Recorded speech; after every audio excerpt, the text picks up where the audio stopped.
আসসালামু আলাইকুম দর্শক, আশা করছি আপনারা সকলেই ভালো আছেন। আমি টুকটাক ভিডিও তৈরি করে থাকি, আপনারা সকলেই জানেন। আমার আইডি, পেজ এবং ইউটিউব চ্যানেলে আমি আপনাদেরকে দেখানোর চেষ্টা করে থাকি। মোবাইল দিয়ে ভিডিও আসলে কোয়ালিটিফুল হয় না, যেই কারণে আমি চিন্তা করলাম আমাকে একটা ক্যামেরা নিতে হবে। এই জন্য আমি অনেক যাচাই বাছাই করে, অনেক চিন্তা ফিকির করে সিদ্ধান্ত নিলাম ক্যামেরা কিনবো।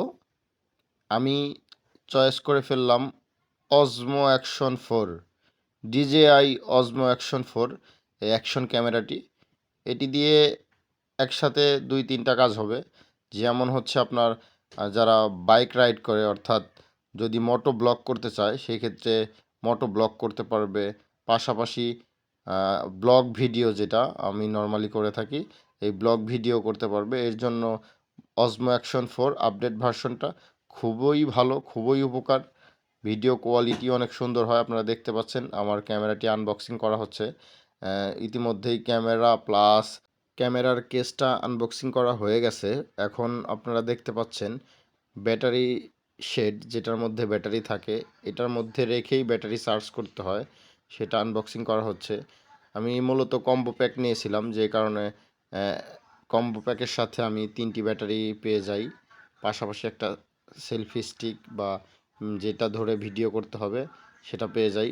আপনারা দেখতে পাচ্ছেন এটি হচ্ছে মূলত ডিভাইসটি, অজমো action 4, DJI অজমো action 4। Battery slot থেকে একটি ব্যাটারি বের করে ক্যামেরাটা ওপেন করা হবে। আপনারা দেখতে থাকুন। আমি ক্যামেরাটি মূলত নিয়েছিলাম যমুনা ফিউচার পার্ক থেকে, MS ইন্টারন্যাশনাল শপ থেকে। ভাইয়া আমাকে ক্যামেরার সাথে একটি 128 GB মেমোরি কার্ড ফ্রি দিয়েছে। ভাইয়ার ব্যবহার অত্যন্ত সুন্দর। আপনারা চাইলে MS ইন্টারন্যাশনালে গিয়ে ঘুরে আসতে পারেন। ক্যামেরা অ্যাক্সেসরিজ যত যা কিছু আছে সব কিছুই ভাইয়ের কাছে পেয়ে যাবেন। ভাইয়া খুবই ফ্রেন্ডলি, খুবই বন্ধুসুলভ আচরণ করে থাকেন কাস্টমারের সাথে। আপনারা দেখতে পাচ্ছেন মেমোরি স্লটে মেমোরি প্রবেশ করানো হচ্ছে, মেমোরি ইনসার্ট করা হয়ে গেল। এখন ক্যামেরাটি ওপেন করা হচ্ছে। ক্যামেরাটি মূলত ওপেন করার পরে নতুন অবস্থায় স্কিপ করে 5বার চালানো যায়, কিন্তু আলটিমেটলি আমাকে কিন্তু অ্যাক্টিভেশন করতেই হবে, যেই কারণে আমি ভাইয়ের কাছ থেকেই অ্যাক্টিভেশনটা করে নেই। অবশ্যই অ্যাক্টিভেশন করার জন্য একটি সফটওয়্যার লাগবে। DJI এর নিজস্ব একটি সফটওয়্যার আছে, সেই সফটওয়্যারের মাধ্যমে DJI এর প্রোডাক্টটির সাথে সফটওয়্যারের একটি কোড মিলিয়ে তারপরে হচ্ছে আপনাদেরকে অ্যাক্টিভেশন করতে হবে। আপনারা দেখতে পাচ্ছেন এখানে ভেরিফিকেশন কোড অলরেডি একটা চলে এসেছে।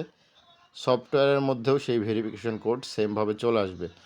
এই সফটওয়্যার থেকে আপনি অ্যাক্টিভ করতে হবে, প্লাস হচ্ছে ক্যামেরা থেকেও আপনাকে অ্যাক্টিভ করতে হবে। দুই জায়গা থেকে যখন অ্যাক্টিভ করবেন তখন দুইটা কানেকশন হয়ে আপনার সম্পূর্ণ অ্যাক্টিভ হয়ে যাবে, তখন আপনি ইচ্ছামতো চালাতে পারবেন। যাই হোক, সবাই ভালো থাকবেন, সুস্থ থাকবেন। দেখা হবে অন্য কোনো জায়গায়, অন্য কোনো পর্বে। আল্লাহ হাফেজ।